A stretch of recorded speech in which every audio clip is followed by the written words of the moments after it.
Hello and welcome. MSR की पाठशाला में आपका स्वागत है। हो चुका आगाज, युग बदलने की तैयारी है, जीत उसी की होगी जिसकी संघर्ष जारी है। संघर्ष करते रहिए, जीत आपको मिलेगा। चलिए उसमें थोड़ी मैं सहयोग करता हूँ। क्लास 8 की जो इतिहास है, जेसीईआरटी की जो बुक्स है, उसमें चैप्टर 2 हम लोग पढ़ रहे हैं। एमसीक्यू की आज पांचवी सीरीज है। देखते हैं इसमें। कल हम लोगों ने मैसूर के बारे में चर्चा किया था, आज मराठों के बारे में प्रयास करेंगे थोड़ी समझने का। क्वेश्चन है कि पानीपत की तीसरी लड़ाई में किसकी हार हुई थी? तो इसका पहला आंसर आया मराठों की। मराठों की हार हुई थी। अब इसका आंसर आ गया। अब हम लोग शुरू करते हैं इस प्रश्न का भेजा फ्राई करते हैं, पूरा पोस्टमार्टम करते हैं इस प्रश्न का कि पानीपत की तीसरी युद्ध कब हुई थी? तो 1761 ईस्वी में हुई थी। पानीपत की तीसरी युद्ध 1761 ईस्वी में हुई थी। अब किसके किसके बीच में हुआ था? तो पता है दो व्यक्ति होगा भाई, एक तो मराठा होगा, कंफर्म है मराठा होने वाला है। दूसरा अहमद शाह अब्दाली, अहमद शाह अब्दाली, और एक तरफ था सदाशिवराव।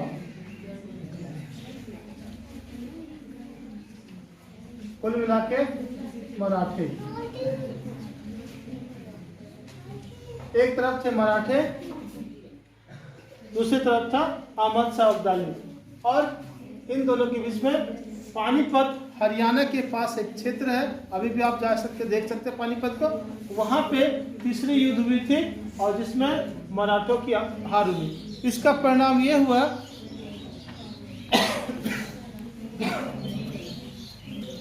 तो मैं बता रहा था कि अहमद शाह अब्दाली मराठों को परास्त कर दिया। अब ये क्या हुआ, मराठों का जो सपना था दिल्ली पर राज करने का, वह सपना चूर चूर हो गया, क्योंकि इनका जो 5 पार्ट्स था, मराठों का 5 भाग था। ये 5 भाग ऐसे हैं। एक है सिंधिया, दूसरा होलकर, फिर गायकवाड़, एक क्रिकेट खिलाड़ी का नाम गायकवाड़ है, बताइएगा कमेंट में कुछ का है। फिर भोसले,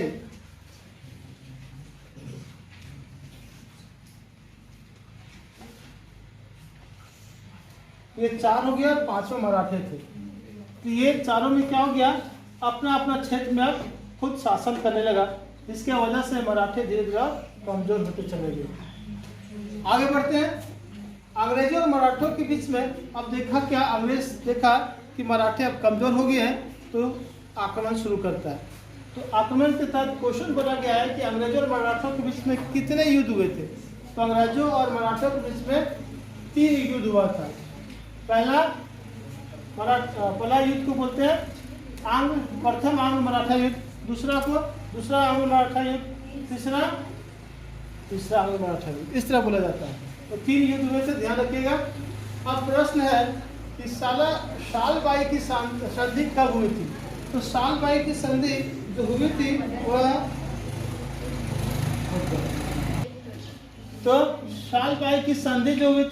वह हुई थी 1782 ईस्वी में। लेकिन यह संधि क्यों हुई थी? तो यह संधि हुई थी प्रथम आंग्ल मराठा युद्ध के परिणाम। प्रथम आंग्ल मराठा युद्ध हुआ था 1775 से 82 तक चला था। 1775 में शुरू हुआ था, 82 तक चला था। 82 में जब युद्ध की समाप्ति सालबाई की संधि के साथ हुआ था। अब प्रथम आंग्ल मराठा युद्ध किसके बीच हुआ था? तो अंग्रेजों और मराठों के बीच में हुआ था। और उसका नतीजा ये हुआ कि सालबाई की संधि हुई 1782 ईस्वी में। अगला क्वेश्चन है कि दूसरा आंग्ल मराठा युद्ध कब हुआ? दूसरा आंग्ल मराठा युद्ध कब हुआ? 1803 से 5 के बीच में। 1803 और 1805 के बीच में दूसरा आंग्ल मराठा युद्ध हुआ था। इसमें भी मराठों की हार हुई और अंग्रेजों की जीत हुई थी। फिर आया तीसरा आंग्ल मराठा युद्ध। कब हुआ था? यह हुआ था 1817 से 19 के बीच में।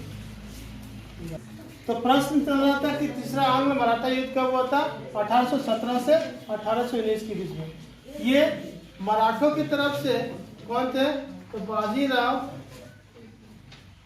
द्वितीय थे और इधर से हेस्टिंग था। चलिए आगे चलते हैं अगले प्रश्न की ओर। महाजी शिंदे और नाना फडणवीस कौन थे? तो ये मराठा थे।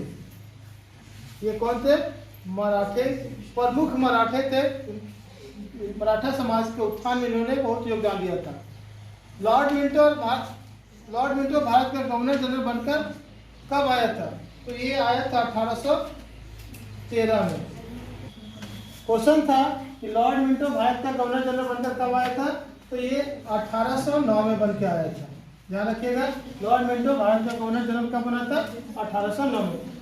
और लॉर्ड मिंटो के बाद गवर्नर जनरल कौन था या कौन बना? तो लॉर्ड मिंटो के बाद आया था वारेन हेस्टिंग या हेस्टिंग से याद रखिएगा। तो वारेन हेस्टिंग आए थे।